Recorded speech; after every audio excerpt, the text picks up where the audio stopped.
They live in the cracks and crevices of beds and crawl out at night to suck blood by detecting our body heat and carbon dioxide.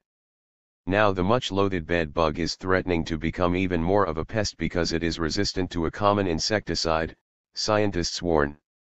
Exotic holidays have been blamed for the recent resurgence of bed bugs in homes as they hitch a ride on clothing or in luggage. The research has found the parasites have developed a tolerance to neonicotinoids, or neonics, because of their widespread use. It is the first study to show the overuse of certain insecticides has led to an increased resistance to the compounds, making them much less effective than advertised. In the US alone, millions of dollars are spent on the most widely used commercial chemicals to kill bed bugs, but their overuse has led to an increased resistance to the compounds.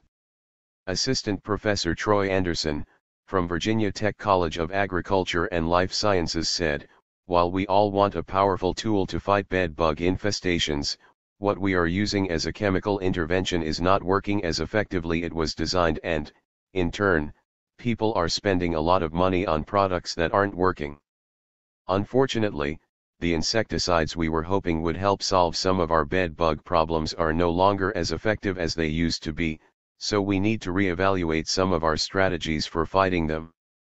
Products developed to eradicate infestations in recent years combine both neonics with pyrethroids, another class of insecticide. Assistant Professor Dr. Alvaro Romero from New Mexico State University added, "If resistance is detected, products with different modes of action need to be considered, along with the use of non-chemical methods.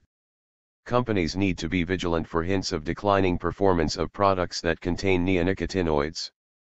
For example, bed bugs persisting on previously treated surfaces might be an indication of resistance. In these cases, laboratory confirmation of resistance is advised, and if resistance is detected, products with different modes of action need to be considered, along with the use of non-chemical methods." The study, published in the Journal of Medical Entomology, is the first to confirm the resistance. Researchers collected bed bugs from homes in Cincinnati and Michigan and exposed them to 4 different neonics: acetamiprid, dinotefuran, imidacloprid, and thiamethoxam. They also used the chemicals on a bed bug colony kept free of insecticide exposure for more than 30 years and to a pyrethroid-resistant population from Jersey City that had not been exposed to neonics since they were collected in 2008.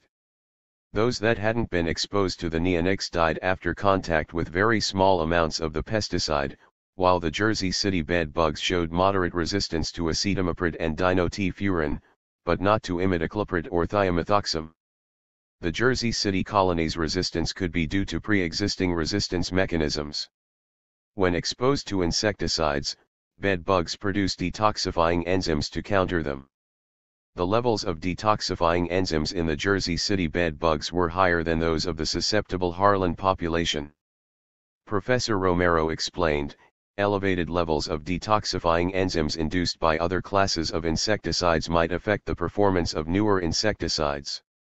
The Michigan and Cincinnati bed bugs, which were collected after combinations of pyrethroids and neonicotinoids were introduced, had even higher levels of resistance to neonics.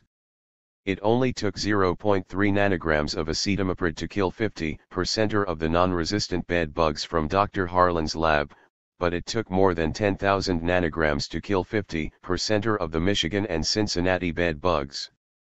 Just 2.3 nanograms of imidacloprid was enough to kill 50% of the Harlan bed bugs, but it took 1,064 and 365 nanograms to kill the Michigan and Cincinnati bed bugs, respectively. The numbers were similar for dinotefuran and thiamethoxam. Compared to the Harlan control group, the Michigan bed bugs were 462 times more resistant to imidacloprid, 198 times more resistant to dinotefuran, 546 times more resistant to thiamethoxam, and 33,333 times more resistant to acetamiprid.